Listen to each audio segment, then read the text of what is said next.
안녕하세요. 파킨슨병의 약물치료, 서울성모병원 구현주님의 기록하신 거고요. 약학정보원에서 자료를 가지고 왔습니다.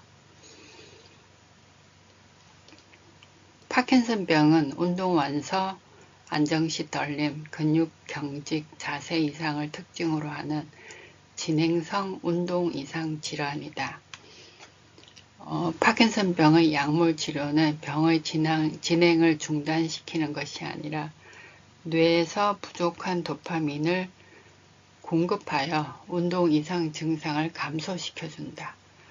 운동 기능 장애가 있는 파킨슨병의 초기 약물 치료로는 레보도파 제제나 도파민 효연제, 마오비 억제제 등을 활용할 수 있다.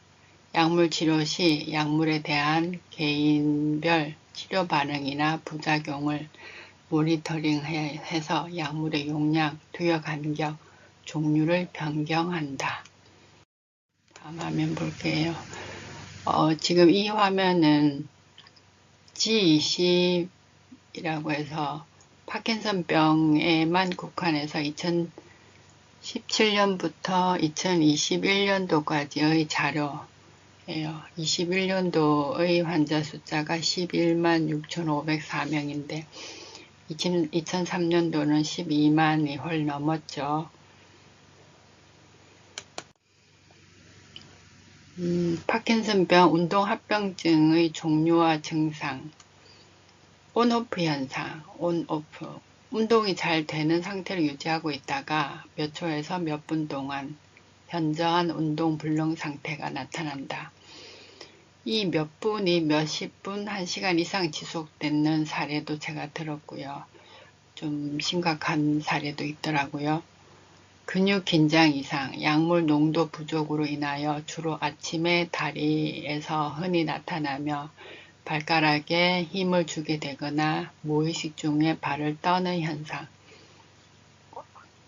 이 근육 긴장 이상이 약물 농도 부족, 약이 부족하다는 개념하고 약물 농도 부족한 거하고는 좀 다른 의미로 저는 이해가 돼요. 저 같은 경우 그 전날 레보도파제가 조금 용량이 많았을 때 다음날 새벽에 그 전날만큼 약물 농도를 유지해 달라. 그러면서 발가락이나 심지어 종아리 근육이 뒤틀리는 게 눈에 보여요. 그래서 그 약물 농도가 떨어지니까 빨리 채워 넣어 달라 이거 같은데 그렇다고 약이 부족한 거하고는 저는 다르게 이해가 되네요. 반응 지연 무반응, 레보도파 투여했을 때 약물 반응이 지연되거나 약물 반응이 나타나지 않는 상태. 이 경우는 저는 이제 음식하고 관계가 좀 많더라고요. 소화가 덜 된 상태에서 약이 들어갔을 때 약이 흡수가 안 되다 보니까 이런 현상이 나타나는 것 같아요. 그다음에 약효 소진은 약효가 지속되는 시간이 짧아져서 다음 약물 투여 전 약효가 소진되어 나타나는 것으로 15에서 60분. 운동 증상의 악화가 가장 흔하지만 비운동 증상인 감각 이상, 통증, 발한, 호흡 곤란이 나타나기도 한다. 이런 경우도 저는 이제 통증이 전체적으로 좀 심하죠. 감각 이상과 통증이 좀 심한데 호흡 곤란을 일으키시는 분도 계시더라고요. 최고 농도에서 이상 운동증. 레보도파 투여 후 약물 농도가 최고일 때 투약 후 90분 정도 경과 이후로 표현되어 있죠. 나타나는 증상으로 얼굴, 어깨, 발, 손 등에서 약간의 실룩거림이나 꿈틀거림의 형태. 이 운동 이상증이 이제 저 같은 경우는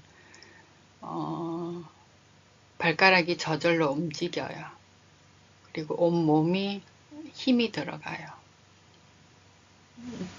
그런 경우가 이제 심하게 흔들거린다거나 심하게 발가락이 아닌 얼굴을 흔들거린다거나 팔을 흔들흔들하면 다른 사람들도 표가 나겠지만 그렇게 표가 나지 않더라도 환자 본인은 이 증상이 굉장히 불쾌하고 힘들어요.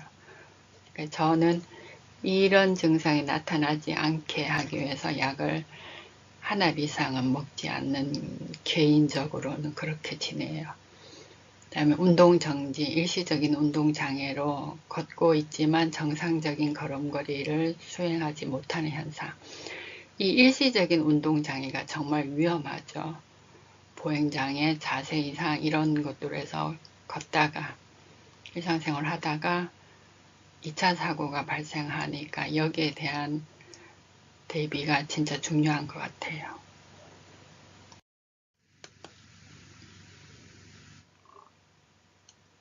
영어가 제가 사실 좀 불편하긴 해요. 여기 첫 번째 그림은 이제 초기 파킨슨 환자인 거고요. 어느 정도 진행된 상태, 또 진행이 많이 된 상태 이렇게 이해가 됐고요. 색깔이 약간 진하다고 해야 되나? 이 부분이 약효가 있는 상태.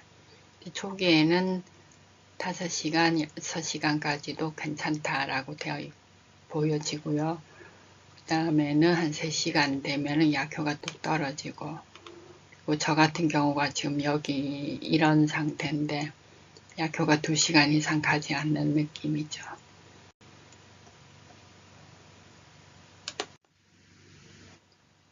파킨슨병 진단 및 치료 목표.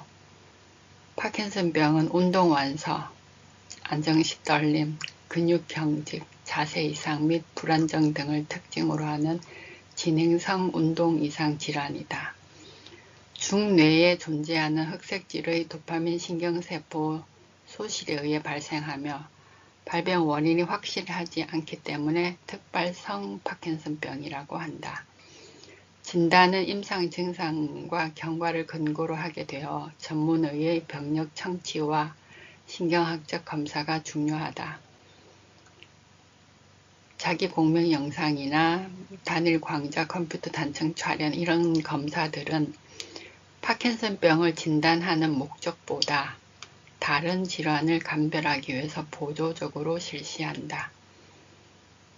저 같은 경우도 진단 당시 왼쪽 기능이 거의 안 되다 보니 이제 뇌 종양을 의심하면서 여기는 MRI를 찍어보자라고 했어요. 그 당시에. 근데 MRI 찍었는데 너무나 뇌가 깨끗하더라. 그래서 파킨슨병인 것 같다. 라고 하시더라고요. 파킨슨병의 치료 방법에는 약물 치료와 수술적 치료가 있으며 가장 기본이 되는 치료는 약물 치료이다. 파킨슨병의 치료 약물은 병을 완치하거나 병의 진행을 중단시키는 것이 아니라 뇌에서 부족한 도파민을 보충하기 위해서 사용한다.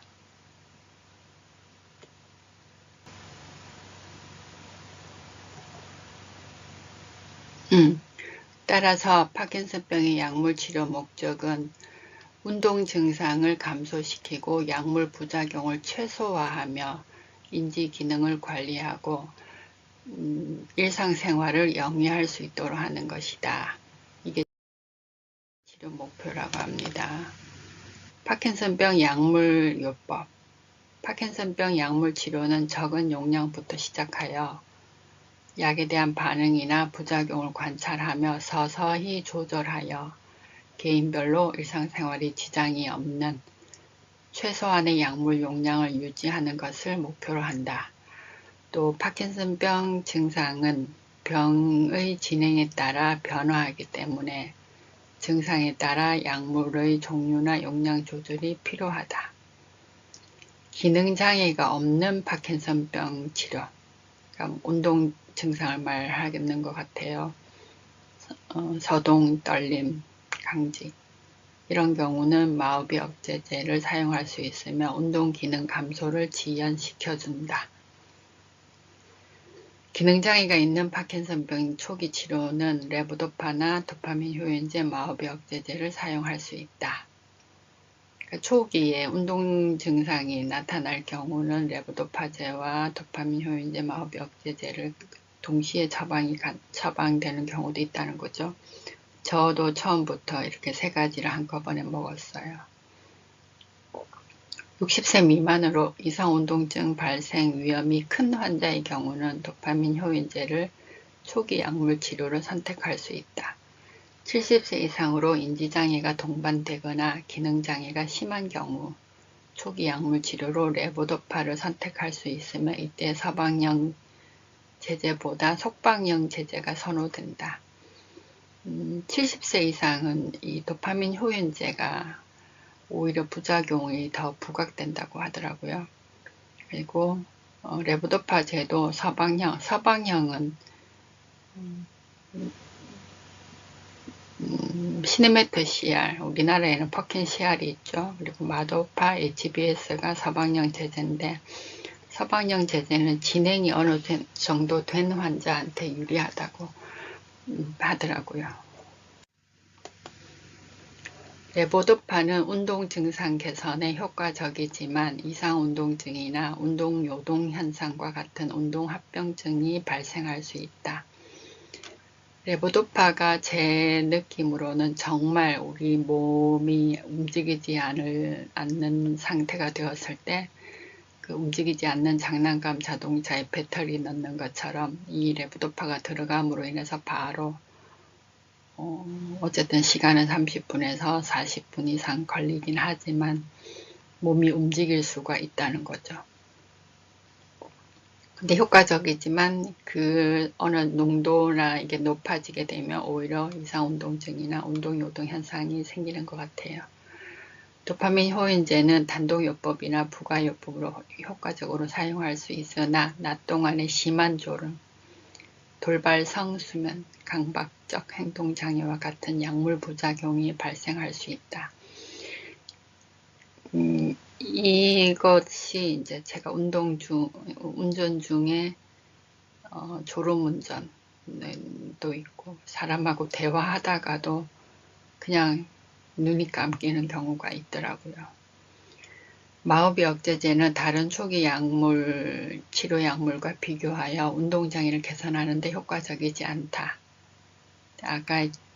아까 앞부분에서 나온 게 증상을 지연시키는 역할을 한다. 뭐 이런 얘기가 있더라고요. 근데 아직 정확한 근거 자료는 아니라고 봤어요.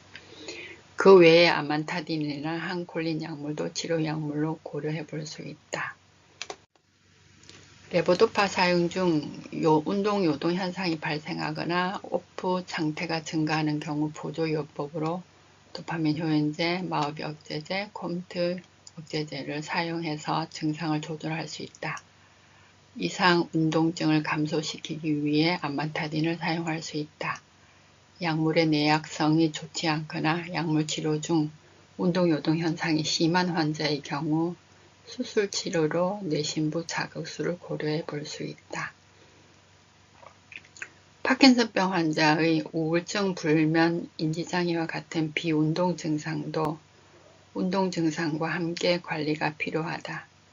파킨슨병 약물 치료 중 환각, 망상과 같은 증상이 있는 경우에 마오비 억제제는 투여를 중지하고 도파민 효연제, 아만타딘이나 항콜린 약물은 중단 또는 감량한다. 또 레보도파는 감량하며 콤트 억제제는 투여를 중지한다. 이러한 약물 조절로도 지속될 경우 증상 조절을 위해서 쿠에타핀 등의 약물을 투여한다. 지금 여기 내용이 저는 지금 굉장히 중요하다고 생각돼요. 파킨슨병 약물 치료 중 환각, 망상이 나타나는 경우 기존에 먹고 있는 약물을 중단하거나 감량을 해라 라고 되어 있죠. 근데 이 중지하거나 감량할 경우는 이제 몸의 파킨슨병 운동 증상이 두드러지죠.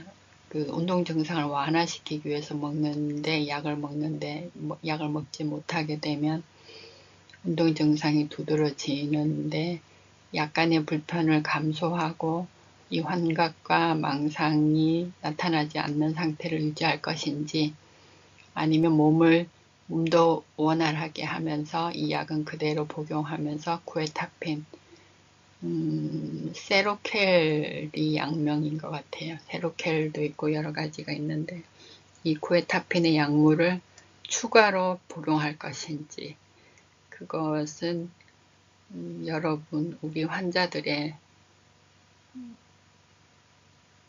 선택, 판단인 것 같아요. 근데 병원에서는 그냥 바로 이렇게 처방을 하기도 하죠.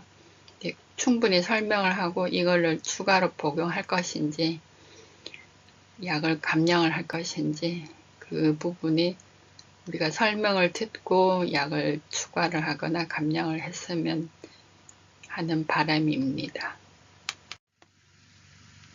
약사 포인트. 파킨슨병 치료 목표는 운동 증상을 조절하여 일상생활을 독립적으로 영위할 수 있도록 하는 것이다. 레보도파는 모든 파킨슨병 환자에서 최종적으로 사용하게 되며 온오프 현상, 최고 농도에서 이상운동증과 같은 운동합병증이 발생할 수 있다. 도파민 효인제는 이상운동증 발생 위험은 레보도파보다 적으나 낮 동안의 심한 졸음이나 돌발성 수면 충동 조절 장애 부작용이 있다. 이 충동 조절 장애는 파킨슨병 약 모두에는 있기는 해요. 그런데 이 도파민 효인제가 조금 더 이런 부분이 더 강조되고 있어요. 마오비 억제제는 도파민의 손실을 막아 도파민 농도를 유지시켜주며 단일요법이나 보조요법으로 사용할 수 있다. 콤트 억제제는 레보도파와 함께 투여하여 레보도파가 말초에서 대사되는 것을 막아준다. 이 콤트 억제제, 콤탄이 있는데 이런 경우는 단독요법이 아닌 레보도파와 같이 투여해야 효과가 나타나죠. 그러니까 복합제제는 스타레보, 오리지널인 스타레보와 복제약인 가비도파 안에 트리레보, 트리도파, 이지레보 이렇게 세 가지가 있죠.